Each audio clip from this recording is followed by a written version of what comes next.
Hi everybody, Simon here, Projects in the Barn. Welcome to another video.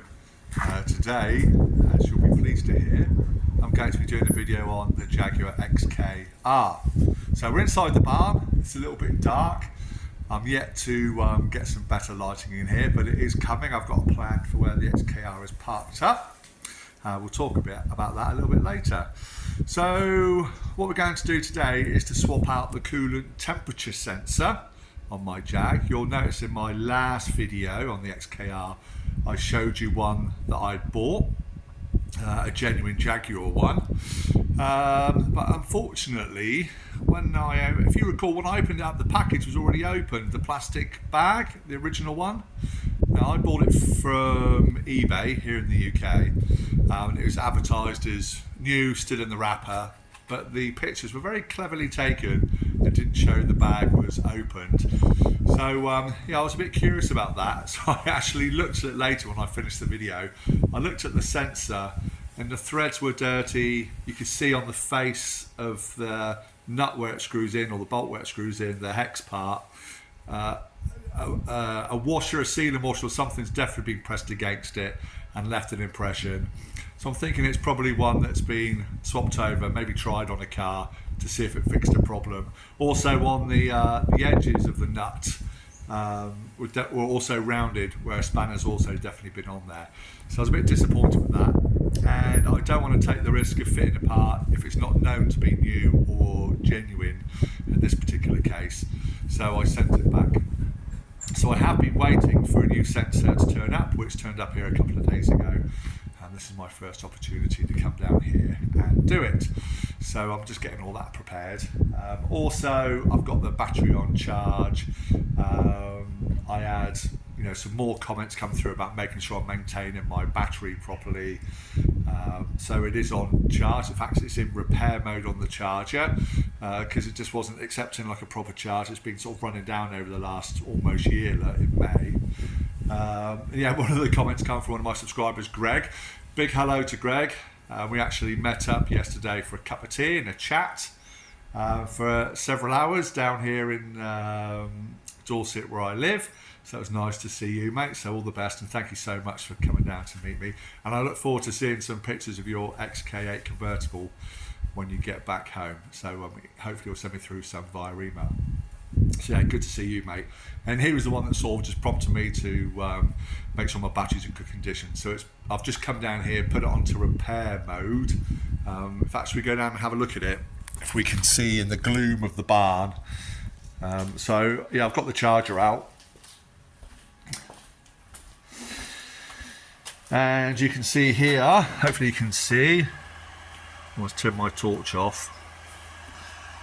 So we can pick that up on the screen. There we go. So it's actually thrown into it at 17.2 volts, 12 amps. Yeah, cumulative 55 amps it's actually put back into it, but still only at 1%. I've only had it on there for about 20 minutes. But that is going to hopefully repair, and charge up that battery. I am going to get a new battery. That was just a cheaper one that I bought for now, just to get the car sorted. When I first bought it, if you remember, I wasn't running or driving, and I didn't know what I was getting, so I only bought a cheap battery. But I will buy myself a new battery. Again, that was another discussion I had with someone a little while ago. So yeah, we will buy ourselves a better battery, probably a Yamasa, which is a great brand for these particular cars. So today, to give me something to do, I'm going to replace that sensor. So if I take you to the location of where it is on mine, so here's the new sensor. There's the part number and everything from it. So this is the new one that's turned up. I've just put the copper washer on there, new copper washer, but it's nice and bright and clean. And on the one that I had, yeah, all these sort of corners were slightly rounded. The threads was dirty, and I say you could see, apart from it being nice shiny brass, the face of that sort of hexagonal nut shape, you could see definitely where a washer had been seated. So yeah, I sent that one back, and I got myself another genuine Jaguar one. Jaguar. So on mine, the XKR, that particular sensor lives just here. And you can see how old it is, more than likely the original. Imagine when all this is finally cleaned and polished. But we're way away from that yet, aren't we? So we're going to see about swapping this one out. And I'm hoping I can just do it quickly without draining the coolant.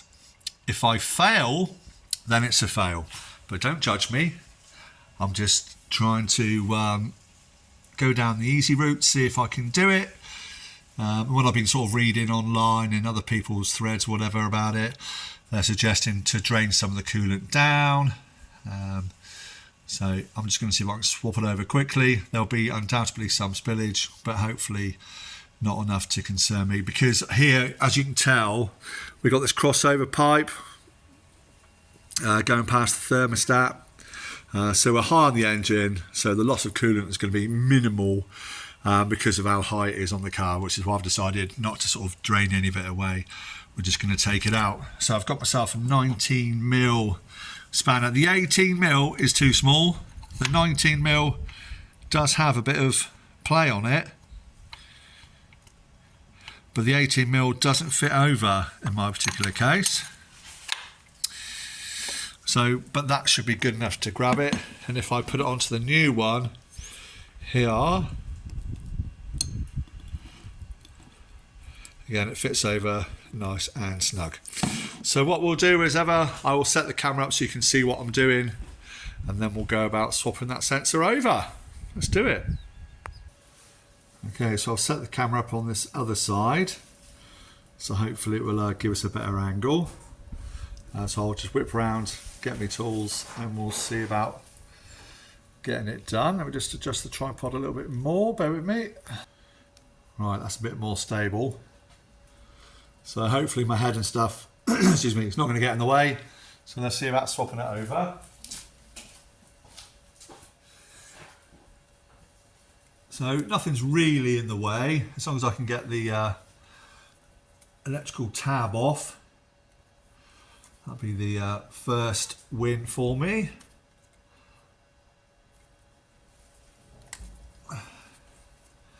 So it's probably not been off. There we go. That come off easier than I expected.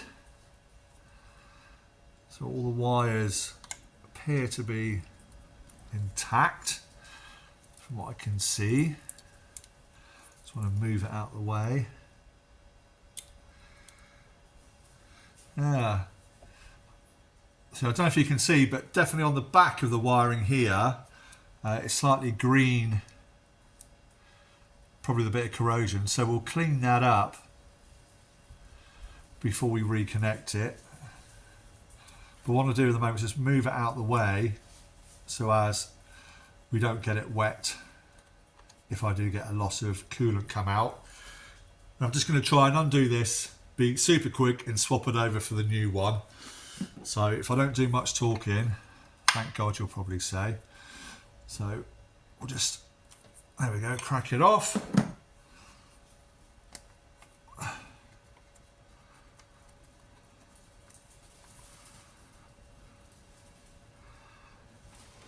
Just want to release the washer.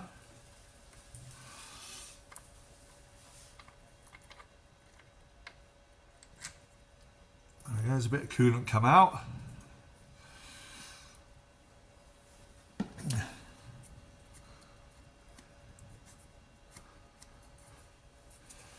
Try and quickly swap it for our new one.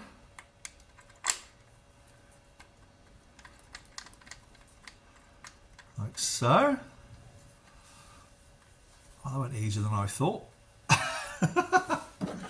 So this is a copper crush washer on there. So this is only aluminium, I think. Probably cast aluminium, so don't go too hard when you tighten it up. There probably is a torque spec for it, so check that in the book.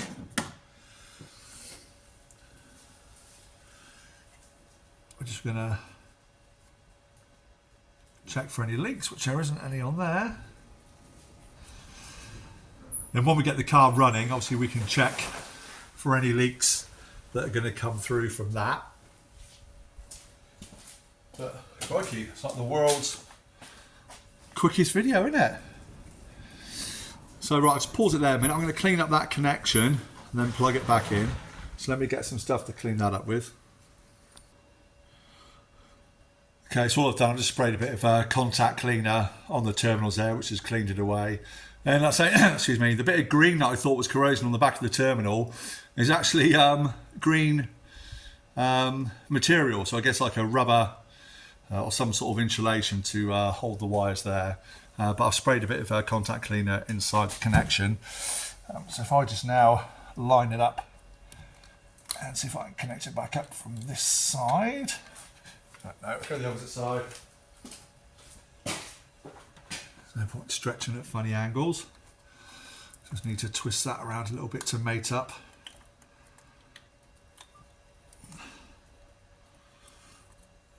With where that is.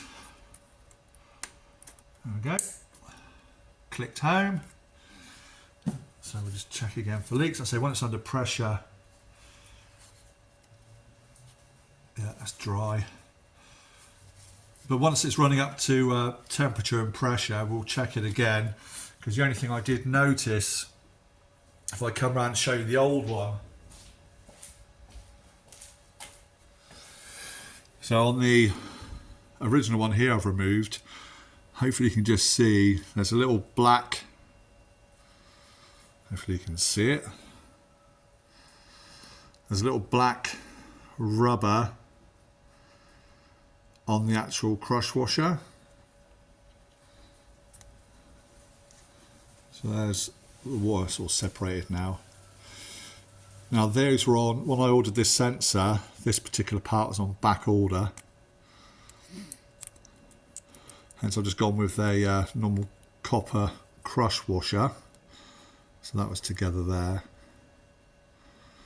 So all I shall do is if I do start to get any seepage from that, I will swap it out for this one with the rubber. Excuse me. But for now I think that will do the job. Time will tell, I guess.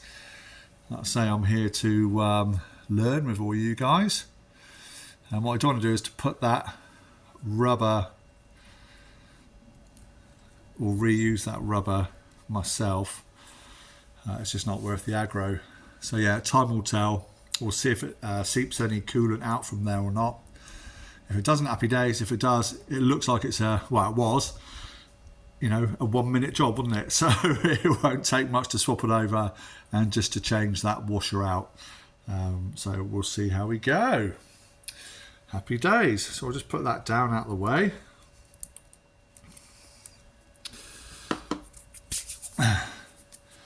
And take you out from here.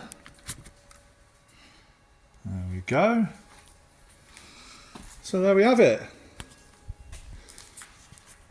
It's a short video, wasn't it? So that's it. So unfortunately, I was hoping I could come down here, swap it over, clear the fault code, start it up, see if it makes a difference to my idling issue. But obviously I can't do that yet because my battery is on charge. So I will have to report back on that one. But whether it wants doing, or if it's not the cause of my problem or not, you've seen how disgusting it was. So yeah, I think after 24 years, it's time to have a replacement for the cost of what it is. And I say that's a genuine Jaguar one. I think it was sub £30. I think that was £29 maybe, something like that. I'll put a link in the description below of where I bought it from. If you'd like to see where I got it and how much it cost, I'll put that in there for you to have a look.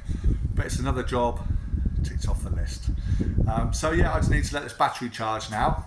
And then once the battery's charged up, we can go for a hard reset, clear the codes, start the old grill up, and I guess just see what happens. But that is for another video. But what I might do as well while I'm waiting for that to charge is to get the car up on axle stands, get the wheels off, and we can have a look underneath there. But that'll be a video for you guys for another day. So from me for now, Simon at Projects in the Barn, take care everybody. We'll see you all very soon. Please, if you like this video, don't forget to hit the subscribe button, give us a thumbs up if you like what I'm doing, and hit that bell notification and you'll get an alert every time I post a new video online. It costs you nothing, but it means a lot to me. So thank you so much again everybody. See you all soon. Cheers from Projects in the Barn. Bye for now.